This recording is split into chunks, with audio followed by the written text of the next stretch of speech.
The Florida Gators have college football playoff expectations in 2025. And if they don't reach those, here's why.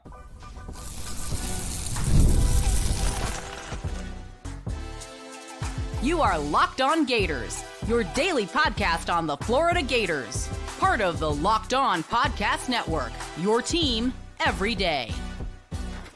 Hello and welcome back to another episode of Locked On Gators, part of the Locked On Podcast Network, your team every day. Thanks for making Locked On Gators your first listen of the day. Every day we are available daily and free wherever the podcast and on YouTube. Happy Wednesday. I'm Brandon Olsen. Find me on Twitter at WNS_Brandon. Today's episode of Locked On Gators is brought to you by Monarch Money. Take control of your finances with Monarch Money. Use code Locked On College at monarchmoney.com for 50% off your first year. And I think that most of us think the Florida Gators are, at the very least, and by most of us, I mean most of us Florida Gators fans watching this. If you're not a Florida Gators fan watching this, your expectations are probably different. But I think that most of us that are Florida Gators fans are, again, even I think some of the more conservative fans are looking for a playoff push. Whether or not you make it, I think most people are saying, hey, you should at least be in contention for a playoff spot. If Florida doesn't get there, here are the three most likely reasons, excluding, well, what if a bunch of injuries pile up? That's just nonsensical, right? You could be healthy and underperform. And if this team underperforms, here's why I think that would be the most likely option. First off, it comes to DJ Lagway's development. I think that many people have high expectations for DJ Lagway. I think I have high expectations for DJ Lagway. Being banged up this whole spring, fall camp, all that stuff, being banged up there isn't the concern for me, as in the injuries, in air quotes, themselves aren't the concern for me. The shoulder isn't a concern for me. The hamstring from last year isn't a concern for me. The calf strain reportedly isn't a concern for me. The thing that bothers me about those injuries, and the only thing that's ever really bothered me about those injuries, is that DJ Lagway isn't getting the reps that he needs because of them. Okay, I get it. I also will say this. I fully believe he's been working more than has been reported. Okay, I think that either media is being lied to or just unaware of what he's been doing. But from everything we've ever seen about DJ Lagway or heard about DJ Lagway, he seems like the type where he's going to work even when he's told to not work, right? And so I think that he's been working more than has been reported. But I think that what he hasn't been getting are those live reps against pass rush, against legitimate coverage. And I think for me, that's the bigger concern, is that I think he needs those reps. You know, he's obviously a very different situation from someone like Anthony Richardson. But one of the big things with Anthony Richardson coming out of college, I know a lot of Florida Gators fans soured on him, but in the NFL draft community, one of the biggest issues was he needs reps of playing football. Like that's what's going to make him better. And he hasn't gotten those reps, partially because of injury, partially because of mismanagement, we'll say. But I do think that in that similar case, that's the only similarity there. DJ Lagway is already probably a better passer than Anthony Richardson ever was. But I think that one of the things is you need reps, you need experience. I do think that DJ Lagway will take steps regardless. I think the difference is just how big of a step he'll take or how many steps he'll take. I think that, because again, I think that a lot of people are expecting him to make a Heisman-esque leap in 2025. I don't expect that, but I do. I'm in a weird spot because I do think he'll take a pretty significant leap just by taking what's underneath and available. And I think that alone will help this team win more games. I think that it'll help him look a lot better on film. I think all of that's true. But I don't know if he's going to take, the otherworldly leap that a lot of people are projecting upon him right now. And I think media's even started to do it. National media has started to talk about him even more because they're like, well, there's a decent chance he's going to pop off at some point, and we at least want to seem like we're believers. That's my take on a lot of national media is we're just saying what we think is going to happen. And so that if it happens, or even if it's not what we think is going to happen, but so that when things happen, we can say, oh, look, we were so optimistic about this. I think that's the approach that national media takes, and I hate it. But I think that even if DJ Lagway doesn't take those steps, let's say he doesn't get, I don't know, he doesn't get 50% better. I'm just using percentages to help us. He doesn't get 50% better. He gets 20% better, right? I think a lot of people would say, oh, that was a bit underwhelming. But personally, I think that if you get 20% better from what you got from DJ Lagway last year, I think that you're talking about a team that is going to put up considerably more points. I think you're talking about a team that is going to win considerably more games. And you're talking about a team that's probably going to be having conversations about what seed they're going to be in the college football playoff. Because I think that even if you get 20% better from DJ Lagway, you're going to see a guy who takes the underneath option more. And I think that helps your offense a ton. That was one of my biggest complaints last year was, hey, if the deep ball's not there, the passing attack's not really there. So it has to be the run game and the deep ball. And I think that now that we've seen DJ Lagway in the SEC perform and kind of thrive, I think SEC defenses are going to start really just trying to take away the deep ball. And that to be the primary objective of a lot of defenses is just take away the deep ball. Play too high and keep them there and just try to take away the deep ball. In which case, DJ Lagway getting 20% better, which isn't asking much from a true freshman that did play. I think that kind of helps accelerate what we want his developmental plan to be. I think asking for 20% better makes him a much better quarterback. 20% of really freaking good is great, right? Or adding 20% to really freaking good is great, right? If you've got, I don't know, if you've got a stock worth $1,000 a share and it goes up 20%, you're going to be really happy with that, right? And so I think that when you talk about quarterbacks like that, it's like, well, you've got a really good freshman quarterback. If you get 20% better, you're going to have a great quarterback nationwide there. And so I think DJ Lagway, if he doesn't take that developmental step, I think that would be one of the reasons. Or if Florida has a bad year, I think that would be one of the most likely reasons of why that would happen. We're going to talk about another thing that we've talked about quite a bit, but we're going to keep talking about it when we get back with Locked On Gators. Most people can't name all their financial accounts or even what they're worth, whether it's 401ks, properties, or investments.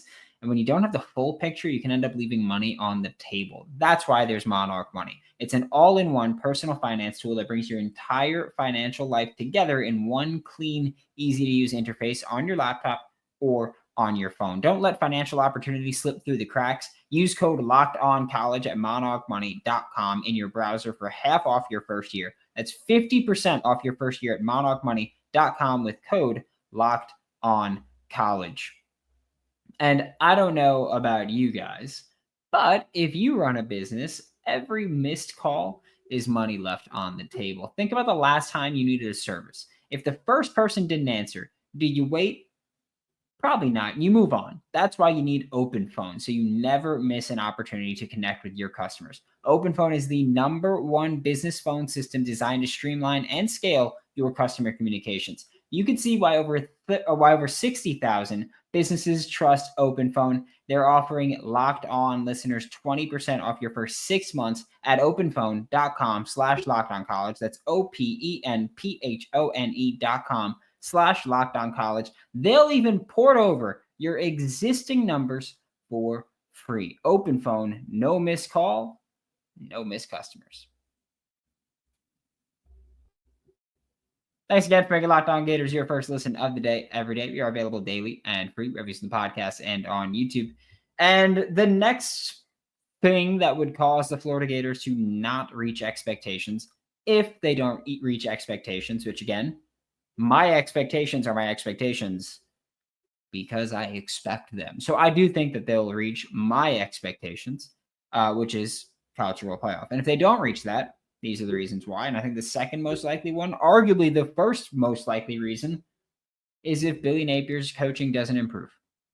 Because that is a big factor for me, is that, and I know that there's a million different things that people could talk about, whether it's play calling, game management, special teams, whatever they may be. There's a ton of different things. I am getting more and more resigned to the idea that a head coach that is also the offensive play caller, it's going to be really tough to win a national championship with that. Okay. It's going to be really tough to continue to thrive and continue to succeed with a head coach that is an offensive play caller. And I don't need to do the whole Ryan Day, like, well, Ryan Day hired an offensive coordinator and all of a sudden they won a national championship, because they also spent a ton of money on their roster. They did a lot. That was a big part of it. Ryan Day hiring Chip Kelly was a big part of it, but there were so many factors that went into that it seems disingenuous to just say, oh, well, he hired Chip Kelly and that's what won them a national championship. But Billy Napier's coaching needs to get better. We can talk about the offensive play calling all we want. I know that there's a camp of the crowd of the Florida Gators fan base that thinks, well, he's going to hand over play calling to Russ Callaway. I'm going to hope he does. Never been quiet about that. I've been hoping that he would hand it over to Russ Callaway. I still remember when they hired Russ Callaway as co-offensive coordinator. I remember talking about that afterward and saying that I hope this means he's handing play calling duties over. That was in spring-ish of 2024. Now we've got fall of 2025. Russ Callaway is the offensive coordinator, and hopefully will be calling plays when the season kicks off next week. Hopefully. I still think that that's one of the biggest keys to success. I don't have as many issues with Billy Napier's play calling as a lot of people do, right? I think some of it's not pretty, but I think that a lot of it is effective. My issue is not necessarily his play calling. My bigger issue is I don't think that he's got the capacity to manage play calling and running this team. And I don't think that's a slight to him. I don't think many people do, especially in modern roster building. And yeah, there's general managers and everything, but I think there's just too much going on for a head coach to be able to be the head coach and call plays. And so I think that it's just, there's too much on your plate. Give up one of the massive parts of your plate that really, like, it doesn't make you a worse coach to be like, oh, well, yeah, I'm the head coach, but I'm not calling play. That doesn't make you the worst coach or a worse coach. No one judges a coach and goes, oh, well, he didn't call plays. No one cares. You know why no one cares? Because when you talk about coaches that did call plays, you talk about everything except winning national championships, because they don't do it. Offensive play calling head coaches don't win national championships. So when you go, oh, yeah, well, this guy doesn't call plays, like, you don't hear that because those guys are still winning football games. That's all that matters. So I think that's a big part of it. But I think also a big part of it is, one, getting guys to play week in, week out. We've talked about the road games and how Florida under Billy Napier, I mean, in 2022, they won one road game and it was Texas A&M. In 2023, they won one road game, right? And it was South Carolina. In 2024, they won two road games, and it was Mississippi State and Florida State. So it's not like they played good teams. In fact, they played teams that are really freaking awful. And those are the two road games they won last year. This year, you've got road games at LSU, at Miami, at Texas A&M again. You've got at Kentucky. You've got at Ole Miss. You've got a lot more road games this year. And so I understand the skepticism behind winning those games. I do. But I think that, again, part of why I think that Florida is going to win more games, because I do think that Billy Napier is going to be better at delegating some things. And so getting guys to play week in, week out, that's going to be important. I also think DJ Lagway is going to light a fire up under him. And I think one more area is that he needs to improve situationally, right? I've not been shy about some of the decisions that Billy Napier made that I've really hated. I think that when you talk about 2023, some of the decisions made against Arkansas led to the loss. The burning the timeouts, just mismanaging time in that way, led to losses, or led to that loss, kept you out of a bowl game, really stunk it up. I think that you can talk about with 2023 the Khalil Jackson. Pretty sure it was Khalil Jackson on the trick play, the throw. We've talked about the double reverse pass a trillion times. I think when you talk about 2024, an in-game decision that cost the team a win was the Tennessee game. If you make a better decision against Tennessee there, you win. And if you win or you lose, right? Like let's not say that. Let's not say, because I don't think it would definitively work without a doubt. But I do think that if you make a better call there, you got a much better chance of winning. I think that, and this Tennessee game haunts me. I just want to throw that out. Like, I thought about this. I was in traffic coming home from the Giants-Jets preseason game on Saturday. And I was thinking about the shows this week. And part of what I thought about was what drives me crazy about Billy Napier's coaching. And I keep going back to that Tennessee. I think that might be the worst decision he's made, or at least it's the decision that bothers me the most. The end of the Tennessee game. The end of the Tennessee game, or regulation with Tennessee, where Florida scores and they go down 1. Florida comes out, and this was late in the game. The right decision was to go for 2. I don't care what anyone says. I don't care if you're a coach, if you're an analytics guy, no matter what you are. If you're a film guy, I don't care. The right decision there was to go for it. And if anyone tells you otherwise, they're wrong. Okay. I think that Tennessee game, when it's like, all right, well, we can kick the PAT and tie it, or we can go for 2 to win it. And they came out in like a trick play setup, and that was still the right call. I don't know if that was the right call to snap the ball there, but you came out in that setup that Tennessee had never seen from you before. And they called timeout. And so right there, like you won there with making them burn the timeout in that situation. Then you come out and you kick the field goal or the PAT. That was a loser decision. That was losing. Analytics tell you more often than not to go for it. That wasn't an analytical decision. That was a poor coaching decision. They were always going to score a touchdown before you did. Tennessee was always willing to trade your field goals for their touchdowns because they were going to score a touchdown. The issue was driving downfield for them. They didn't have to drive downfield. It wasn't not being able to get anything going. It was being able to sustain things. They didn't have to sustain things when they're in the red zone. They were going to score touchdowns before you. That was the decision that lost the game. That was the decision that drove me freaking nuts. We're talking about the defense when we get back with Locked On Gators. This episode of Locked On Gators is brought to you by Prize Picks, the daily fantasy platform that lets you turn your fantasy football predictions into real rewards. Preseason is already heating up and wrapping up. College football is coming up this weekend. We got week 0. Whether you've got your eye on big name quarterbacks or breakout running backs, Prize Picks makes it easy for you to get in the game. Download the Prize Picks app today. Use code LOCKEDONCollege to get $50 in lineups after you play your first $5 lineup. That's code LOCKEDONCollege, LOCKEDONCOLLEGE, to get $50 in lineups after your first $5 play. Prize Picks, run your game.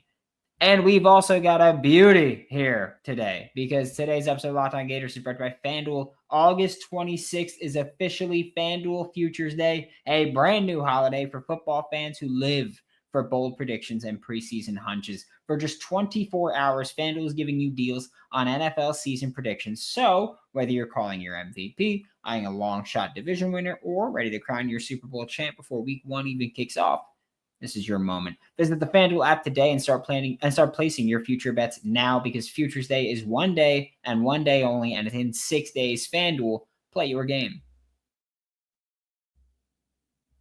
Thanks again for making Locked On Gators your first listen of the day every day. We are available daily and free wherever you listen to the podcast and on YouTube.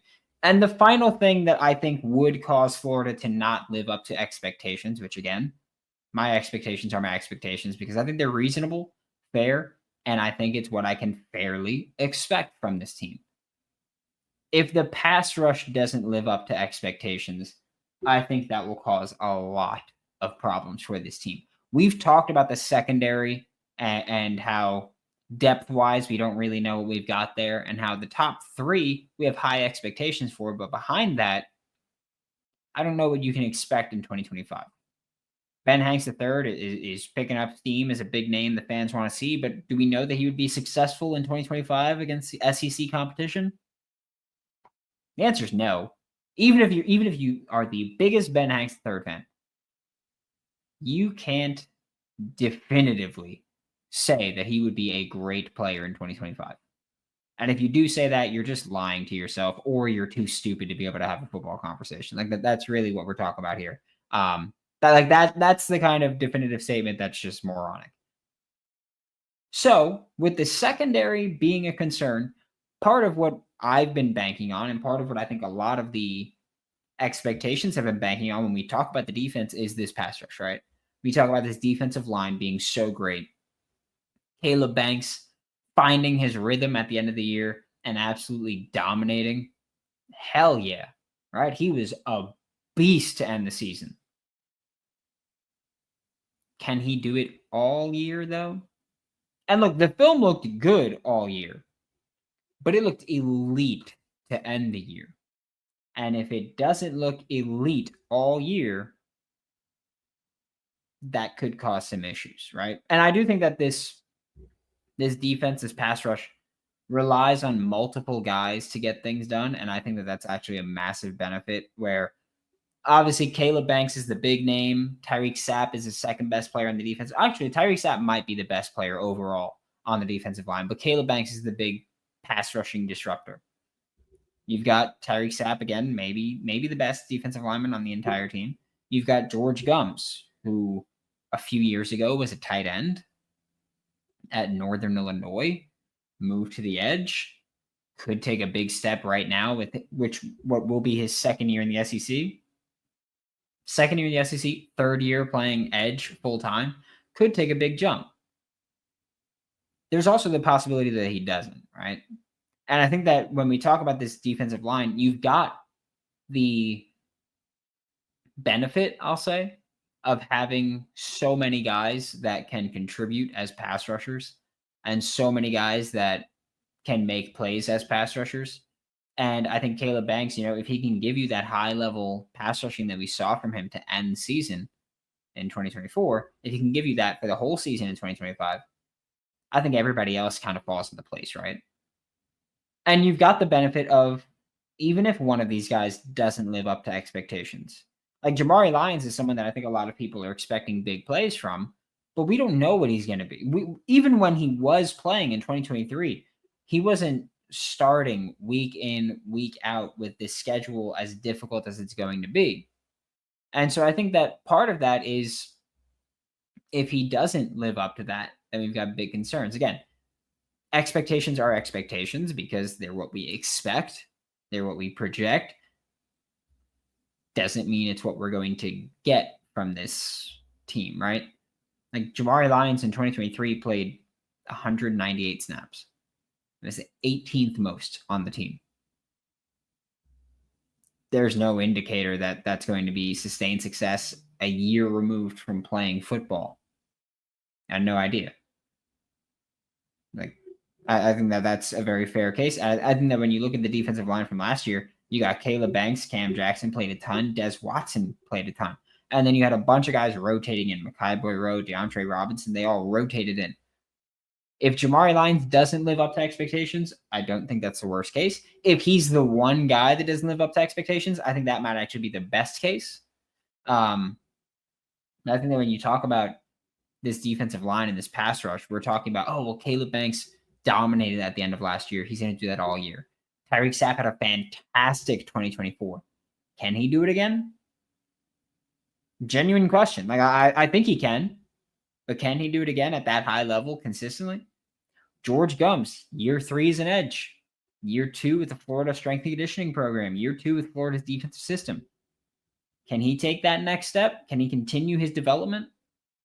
If the answer to all three of those is yes, then you're going to have an elite pass rush.